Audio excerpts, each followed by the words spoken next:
রাসূল সাল্লাল্লাহু আলাইহি ওয়াসাল্লাম এর আগমনে সারা জাহানে তোলপাড়। আল্লাহ পাক রাসূল সাল্লাল্লাহু আলাইহি ওয়াসাল্লাম কে যেদিন দুনিয়ায় প্রেরণ করেন সেদিন দুনিয়ার সব মূর্তি মাটিতে পড়ে গিয়েছিল। বাদশাহদের সিংহাসন উল্টে গিয়েছিল। এক সমুদ্রের মাছ অন্য সমুদ্রের মাছদের মোবারকবাদ জানিয়েছিল। তারা আনন্দে আত্মহারা হয়ে পরস্পরকে বলেছিল যে সকল মানুষের নেতা ও দুনিয়ার শ্রেষ্ঠ মানুষ আজ জন্মগ্রহণ করেছেন। 3165 বছর মেয়াদী কিসরার প্রাসাদে দীর্ঘ 1000 বছর যাবৎ প্রজ্বলিত আগুন হঠাৎ নিভে গিয়েছিল। রাসূল সাল্লাল্লাহু আলাইহি ওয়াসাল্লাম এর আবির্ভাবের সময় কিসরার নাম ছিল নওশেরওয়া। ন্যায়পরায়ণ শাসক হিসেবে তিনি খ্যাতিমান ছিলেন।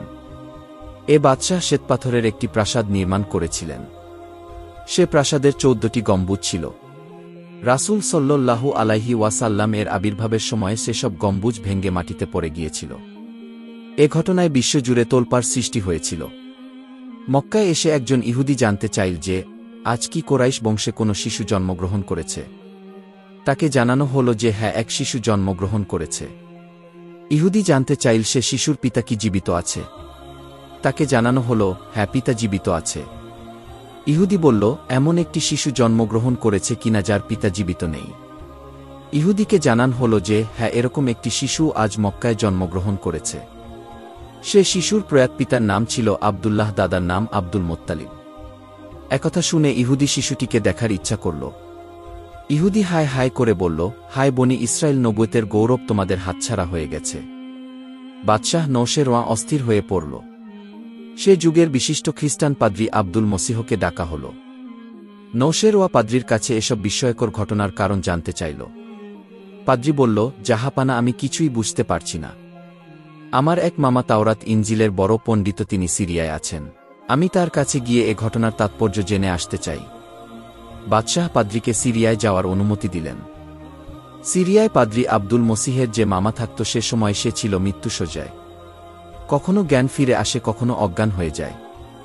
জ্ঞান ফিরে আসার পর তাকে তার ভাগিনা আসার খবর জানানো হল। মামা পণ্ডিত তার ভাগিনাকে বলল, ইরানের 1000 বছরের অগ্নিকুণ্ড নিভে যাওয়ার কারণ এবং রাজপ্রসাদের 4টি গম্বুজ ভেঙে পড়ার কারণ জানার জন্যই কি বাদশাহ তোমাকে আমার কাছে পাঠিয়েছে? ভাগিনা আব্দুল মসিহ বলল, হ্যাঁ মামা, তাই। আপনি ঠিক কথাই বলেছেন। এই উদ্দেশ্যেই আমি এসেছি।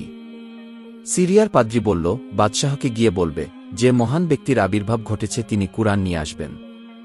তার উপর অবতীর্ণ কুরআন মানুষ পাঠ করবে আর ব্যাপকভাবে প্রচার লাভ করবে। সিরিয়া সে মহান পুরুষের অধীনস্থ হবে, এমনকি তার অনুসারীদের হাতে ইরানের রাজত্বও পৌঁছে যাবে। সে মহান পুরুষের নাম হচ্ছে মুহাম্মদ সাল্লাল্লাহু আলাইহি ওয়াসাল্লাম। বাদশাহ নওশেরওয়ার ইরান আর তার হাতে থাকবে না। মুহাম্মদের অনুসারীদের শাসনাধীনে চলে যাবে। আমার দুবিশ্বাস, শেষ নবীর আবির্ভাব ঘটেছে। তার আবির্ভাবে এসব অলৌকিক ঘটেছে।